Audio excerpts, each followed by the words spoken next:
વાલા મુક્તો, આ જેઠ સુદ દસમ એટલે ભગવાન સ્વામિનારાયણે અંતર્ધાન લીલા કરી એ તિથિ છે. આ જેઠ સુદ દસમને દિવસે વહેલી સવારે ભગવાન સ્વામિનારાયણ જાગ્યા અને બંને આચાર્ય શ્રીના કાંડા પકડીને ગોપાળાનંદ સ્વામીને કહ્યું કે એ આની જવાબદારી હવે તમને સોંપીએ છીએ. અને તે જ દિવસે વહેલી સવારે મહારાજે ગોપાળાનંદ સ્વામીને કહ્યું કે સ્વામી કેમ છે? ત્યારે ગોપાળાનંદ સ્વામી કે મહારાજ તમારી શું મરજી છે? ત્યારે મહારાજ કહે છે કે અમારે હવે આ લોકમાંથી વિદાય લેવી છે. ત્યારે સ્વામી કહે છે કે મહારાજ ચિંતા ન કરો, અમારા પ્રારબ્ધ અમે ભોગવી લેશું, તમને ગમતું હોય એવું કરો. આ રીતે પુરુષોત્તમ નારાયણની મરજીના મરજીવા ગોપાળાનંદ સ્વામી બન્યા. ત્યારે ભગવાન સ્વામિનારાયણે એમને વરદાન આપ્યું કે હવે આજથી અમારા સ્થાને તમે છો. અનંત કોટી બ્રહ્માંડમાં કોઈ અમારા સંકલ્પને ઉત્થાપી શકે તો તમારા સંકલ્પને ઉત્થાપી શકે, અમારા વચનને કોઈ એવોર્ડ કરી શકે તો તમારા વચનને એવોર્ડ કરી શકશે. આ વરદાન ગોપાળાનંદ સ્વામીને ભગવાન સ્વામિનારાયણે આ જેઠ સુદ દસમની વહેલી સવારે આપ્યું હતું. પછી વહેલી સવારે ભગવાન સ્વામિનારાયણ સ્નાન કરીને અમારે સાજુ છે, કારણ કે સ્વામીની એકની રજા મળી ગઈ એટલે મહારાજને ખબર હતી ગોપાળાનંદ સ્વામી આ મારી પાસે રહેલા 4000 ઉપરાંત ત્યાગી બહેનો ભાઈઓને અને 20 લાખ હરિભગતને સંભાળવા સક્ષમ છે. એટલે આત્મસંતોષ થયો. આચાર્ય શ્રીના કાંડાઓ મહારાજે સોંપ્યા, દાન પુણ્ય કર્યા, લોકોને એમ થયું સાજો થયું. ભજનાનંદ સ્વામીની છેલ્લી દવા પણ મહારાજે તે દિવસે લીધી. અને પછી બપોર થયો ત્યારે એ ભગવાન સ્વામિનારાયણ પાસે ગોપાળાનંદ સ્વામી, નિત્યાનંદ સ્વામી, શુકાનંદ સ્વામી, મુક્તાનંદ સ્વામી, ગુણાતીતાનંદ સ્વામી જેટલા 60 પરમહંસો બેઠા હતા. અને એ વખતે આકાશમાંથી અનંત મુક્તોએ આવીને પુરુષોત્તમ નારાયણની સ્તુતિ કરી. એ હરેલામૃતમાં લખ્યું છે કે તે મુક્ત સર્વે વળી જાણો સમર્થ કેવા બ્રહ્માંડ કોટી ઉપજાવી શકે જ એવા આજ્ઞા થકી અવતરે જય લોક માહી પૂજાય આપ પુરુષોત્તમ તુલ્ય ત્યાંય. એક એક ભગવાન થઈને પૂજાય એવા શક્તિમાન મુક્તોએ પ્રાર્થના કરી કે મહારાજ હવે આપ અમારા ધામમાં પાછા પધારો. અને એ જ વખતે આકાશમાંથી ચંદન પુષ્પની વૃષ્ટિ થઈ. યોગ નિદ્રા ધારણ કરી ભગવાન સ્વામિનારાયણ આ જેઠ સુદ દશમ વિક્રમ સંવત 1886 મધ્યાહ્ન કાળે બપોરે 12 વાગ્યાના સમયે આ ભૌતિક શરીરનો ત્યાગ કરી અને પછી અનંત લોકો, સ્વર્ગલોક, જનલોક, તપલોક, મહરલોક, સત્યલોક, શ્વેતદીપ, વૈકુંઠ આદિક ધામોને મહાપુરુષનો લોક, પ્રધાન પુરુષનો લોક, બધા લોકને પાવન કરતા કરતા ત્યાંના મુક્તોએ પણ પુરુષોત્તમ નારાયણની પૂજા કરી, આદર સત્કાર કરી, પોતાના સિંહાસન ઉપર બેસાડી પરમાત્માની આરતી સ્તુતિ કરી. અને પછી મહારાજ અંતર ધ્યાન થયા. આ બધો જ શુકાનંદ સ્વામી વગેરે સમાધિનિષ્ઠ વાળાએ મહારાજ ઠેઠ ધામમાં કેવી રીતે ગયા એ નજરે નિહાળીને ખરડો લખેલો છે. કુંડળધામથી શુકાનંદ સ્વામીના ગ્રંથાદિક પ્રકાશન થયેલા છે. એમાં આ મહારાજની અંતર ધ્યાન લીલાનો ખરડો શુકાનંદ સ્વામીએ લખ્યો તો એ એમના બેઠો છપાયેલો છે. બહુ સમજવા જેવો એ ખરડો છે. મહારાજ આ રીતે ધામમાં ગયા ત્યારે બધાને શોક થયો, ધૂન થઈ.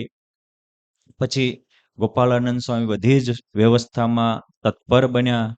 એક ખેપીઓ ભગુજીને બ્રહ્માનંદ સ્વામી જુનાગઢ હતા ત્યાંથી બોલાવવા મોકલ્યા. તો આ બાજુ મહારાજનું વિમાન નિષ્કુળાનંદ સ્વામીએ તૈયાર કર્યું. પછી બપોરે સાંજકના 4 વાગે મહારાજે 12 વાગે ધામમાં ગયા હતા.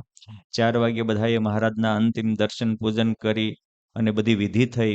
અને પછી સ્વામિનારાયણ ભગવાને જ પહેલા લક્ષ્મીબાગમાં જ્યાં બેસતા હતા, આજે જ્યાં લક્ષ્મીબાગમાં ભગવાન સ્વામિનારાયણનું સ્મૃતિ મંદિર છે. મહારાજે એકવાર કહેલું ત્યાં ગયા ત્યારે કે આ જગ્યા અતિ પવિત્ર છે.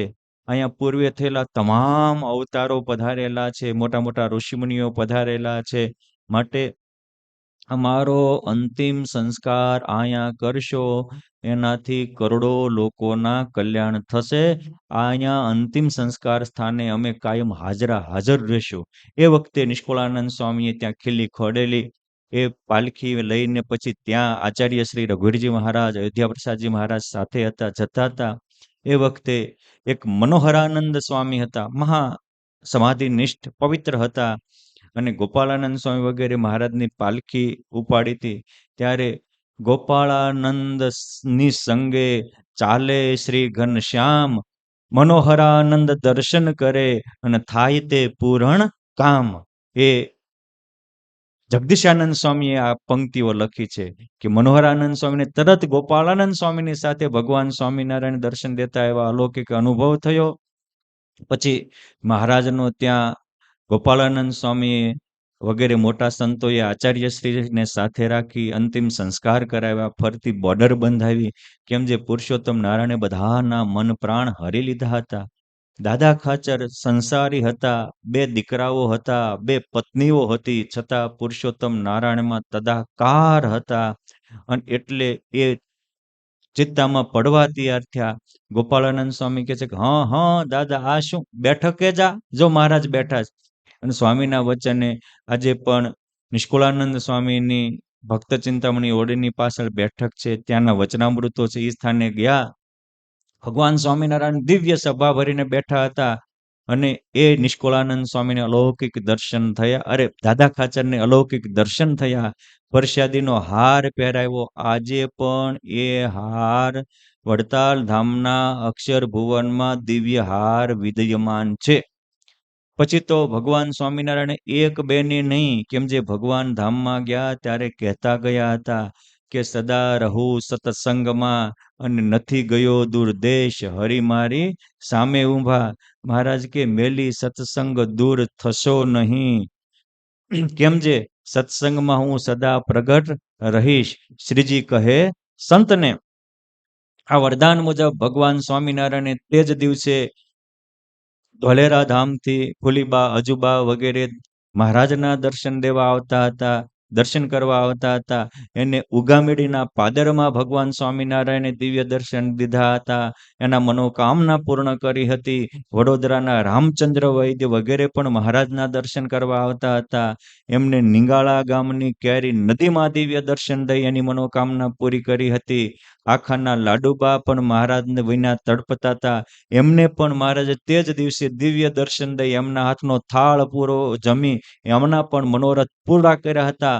આવા એક બે નહીં, શ્રીજી મહારાજ ધામમાં ગયા પછી અંતિમ સંસ્કાર કરી બધા દાદાના દરબારમાં આવ્યા. ત્યારે આખા સમુદાયને કોઈ કહે હરિ ગોલોક ગયા અને કોઈ કહે અક્ષરધામ, પણ દાદાના દરબારમાં પ્રગટ છે આઠો ધામ. બધાને દર્શન દીધા. સાંજે ગોપીનાથજી મહારાજની મંદિરમાં જઈને બધા જ ઊભા હતા. એ જ વખતે બધા રામકૃષ્ણ ગોવિંદ જય જય ગોવિંદ આ ધૂન બોલ્યા. ત્યારે ધૂન બોલનારા ભક્તોને પણ મહારાજે અલૌકિક દર્શન દઈ બધાના મનોકામ પૂર્ણ કર્યા હતા. સત્સંગમાં ભગવાન પ્રગટ છે. એ મહારાજે આ જેઠ સુદ દશમને દિવસે એક બે ની સેંકડો સાબિતીઓ આપી હતી. એવું કહેવાય છે કે આજનો વિશ્વનો સૌથી મોટો સંપ્રદાય ખ્રિશ્ચન સંપ્રદાય છે. ઈશુને જ્યારે ક્રોસ ઉપર જડી દીધા અને એ 2.5-3 દિવસ સુધી ક્રોસ ઉપર લટકતા રહ્યા, એના 12 શિષ્યો જોતા રહ્યા. 12માંથી એકને જ પછી અચાનક ઈસુ ક્રોસ ઉપરથી અદ્રશ્ય થઈ અને કીધું કે હું જે મને યાદ કરશે એની હારે રહીશ. આ એક વિશ્વાસે એ આખો સમુદાય બુદ્ધિશાળી હોવા છતાં ઈસુ પ્રગટ છે એવું માને છે. તો મારા બાપ સ્વામિનારાયણે તો આવા હજારો પ્રમાણ આપ્યા છે, અત્યારે પણ આપી રહ્યા છે. માટે આ સત્સંગમાં આ જેઠ સુદ દશમને દિવસે ભગવાન અંતર ધ્યાન થયા નથી, અનેક ભક્તના મનોરથ પૂરા કરવા માટે અનેક રૂપે થયા છે. અનેકને આનંદ દેવા માટે કાયમ કલ્યાણનો કોલ આપીને આ સત્સંગમાં પ્રગટ રહ્યા છે. માટે પ્રગટ ભાવે પુરુષોત્તમને સેવી અને સત્સંગ ભજન કરશું તો આપણે સાચા અર્થમાં શ્રીહરિની પુણ્ય સ્મૃતિ ઉજવી ગણાશે. માટે આ પુણ્ય સ્મૃતિનો પવિત્ર સંદેશો આપણા સર્વના જીવનમાં સાક્ષાત્કાર થાય. આપણામાં પણ એવી ભક્તિ, શક્તિ અને સમજણ આવે એ પ્રગટ પ્રભુના પાવન ચરણોમાં પ્રાર્થના. જય સ્વામિનારાયણ.